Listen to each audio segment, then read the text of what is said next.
चलिए जानते हैं हरियाणा की 25 बड़ी खबरों को सिर्फ 10 मिनट में। लेकिन उससे पहले वीडियो को लाइक और चैनल को सब्सक्राइब जरूर करें।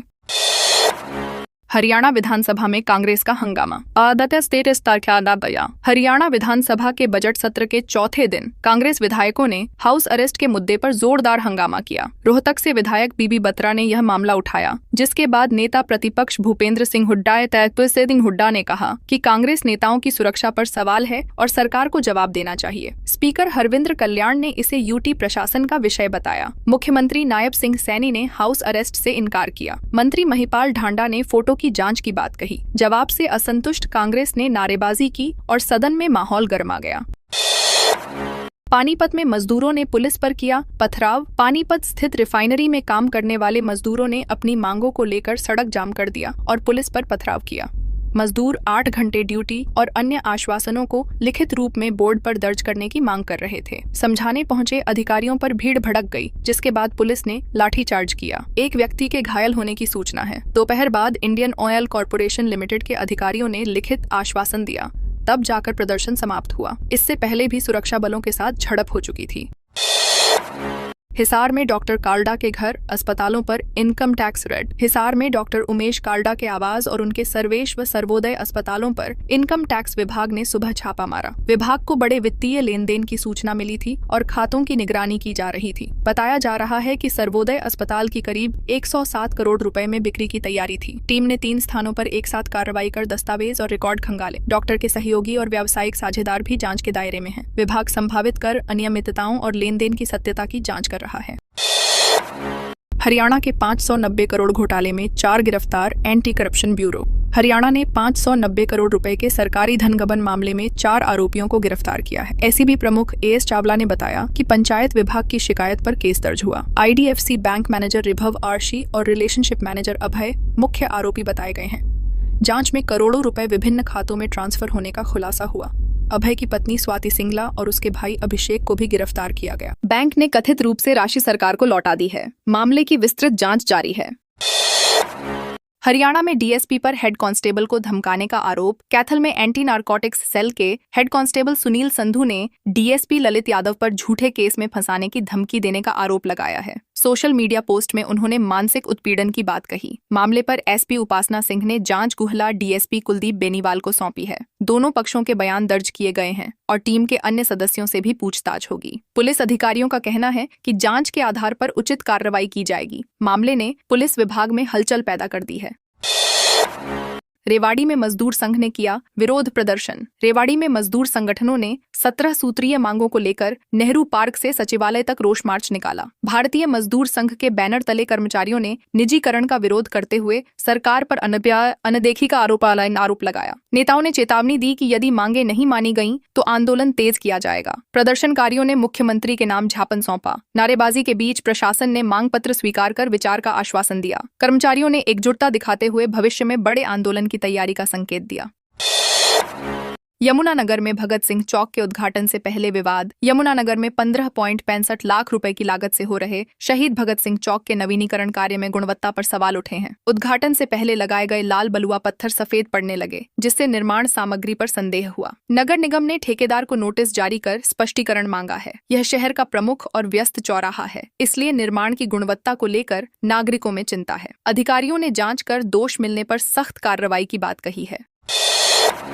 रोहतक में बाबा मस्तनाथ मेले का तीसरा दिन। रोहतक के बाबा मस्तनाथ मठ में वार्षिक मेले का अंतिम दिन श्रद्धा और उत्साह के साथ मनाया जा रहा है। फाल्गुन नवमी पर महंत बाबा बालकनाथ योगी 300 वर्ष पुराने स्वर्ण जड़ित लिबास में गद्दी पर विराजमान होकर श्रद्धालुओं को आशीर्वाद देंगे। समाधि स्थल को भव्य रूप दिया गया है और रात में आकर्षक रोशनी से सजाया गया है। देश भर से हजारों श्रद्धालु दर्शन के लिए पहुंच रहे हैं। मठ प्रशासन ने सुरक्षा और व्यवस्थाओं को मजबूत किया है ताकि श्रद्धालुओं को किसी प्रकार की असुविधा न हो।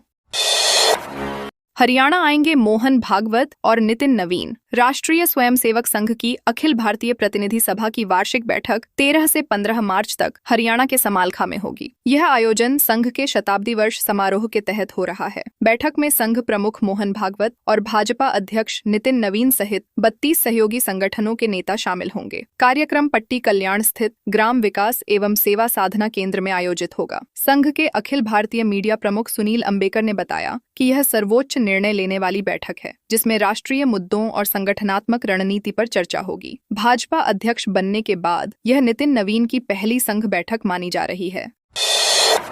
पंचकूला में ठेकेदार के घर 4 लाख कैश जेवर चोरी। हरियाणा के पंचकूला जिले के पिंजौर क्षेत्र में लेबर ठेकेदार के घर से करीब 4.40 लाख रुपए नकद और जेवर चोरी हो गए। घटना खोखरा गांव की श्रीराम कॉलोनी की है। पीड़ित वेद प्रकाश ने बताया कि वह हिमाचल के बद्दी में काम से गए थे और उनकी पत्नी अस्पताल गई हुई थी। इसी दौरान अज्ञात चोर घर में घुस आए और वारदात को अंजाम देकर फरार हो गए। घर लौटने पर चोरी का पता चला। सूचना मिलते ही पिंजौर थाना पुलिस ने मामला दर्ज कर जांच शुरू कर दी। आसपास लगे सीसीटीवी कैमरों की फुटेज खंगाली जा रही है। पुलिस को जल्द सुराग मिलने की उम्मीद है।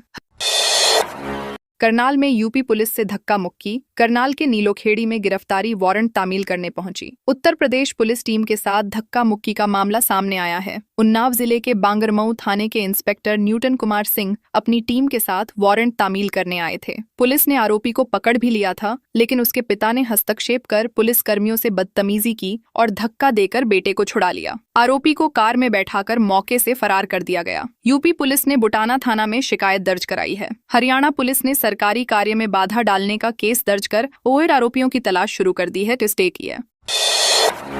यमुनानगर में 12वीं के छात्र से आईफोन छीना। यमुनानगर के थाना सदर क्षेत्र में 12वीं कक्षा के छात्र से आईफोन और नकदी छीनने का मामला सामने आया है। गांव सुग निवासी छात्र हारीश देर रात दोस्त से मिलकर लौट रहा था। खारवन बलाचौर रोड पर भट्टों के पास उसने मोटरसाइकिल रोकी, तभी स्प्लेंडर बाइक पर सवार 3 युवक वहां पहुंचे। बातचीत के दौरान उन्होंने छात्र से आईफोन 13 प्रो और करीब 1500 रुपए छीन लिए और फरार हो गए। पीड़ित की शिकायत पर थाना सदर पुलिस ने मामला दर्ज कर जांच शुरू कर दी है। पुलिस आसपास के इलाकों में सीसीटीवी फुटेज खंगाल रही है और आरोपियों की पहचान का प्रयास किया जा रहा है। यमुनानगर लकड़ी मंडी में 55 लाख का पर्ची घोटाला। जगाधरी की लकड़ी मंडी में 55 लाख रुपए के कथित पर्ची घोटाले का मामला सामने आया है। आरोप है कि प्लाईवुड फैक्ट्रियों के नाम पर फर्जी पर्चियां बनाकर भुगतान लिया गया। कुछ फैक्ट्रियां पहले ही बंद हो चुकी थीं, फिर भी उनके नाम से रकम उठाई गई। जब शिकायतकर्ता शुभम गर्ग ने संबंधित फैक्ट्री मालिकों से भुगतान मांगा तो फर्जीवाड़े का खुलासा हुआ। आरोप आदित्य सैनी नामक व्यक्ति पर है, जो टिम्बर मार्केट से जुड़ा बताया जा रहा है। थाना शहर जगाधरी में मुकदमा दर्ज कर पुलिस ने जांच शुरू कर दी है। दस्तावेजों की जांच कर आर्थिक लेन देन की पड़ताल की जा रही है। रेवाड़ी और धारूहेड़ा निकाय चुनाव की तैयारियां शुरू। रेवादधी नगर परिषद और धारूहेडदह नगर पालिका की फाइनल मतदाता सूची 17 मार्च को जारी होगी। राज्य निर्वाचन आयोग ने शेड्यूल जारी कर दावे और आपत्तियां सुनने के लिए रिवाइजिंग अधिकारी नियुक्त किए हैं। रेवादधी में चेयरमैन पद एससी महिला के लिए आरक्षित है, जबकि धारूहेडदह में सामान्य श्रेणी के लिए। वर्तमान में रेवादधी में लगभग 1.20 लाख मतदाता हैं। इससे पहले वार्ड आरक्षण को लेकर दायर याचिकाएं सुप्रीम कोर्ट में खारिज हो चुकी हैं, जिससे चुनाव में देरी की अटकलें समाप्त हो गईं। प्रशासन अब समय पर चुनाव कराने की तैयारी में जुट गया है।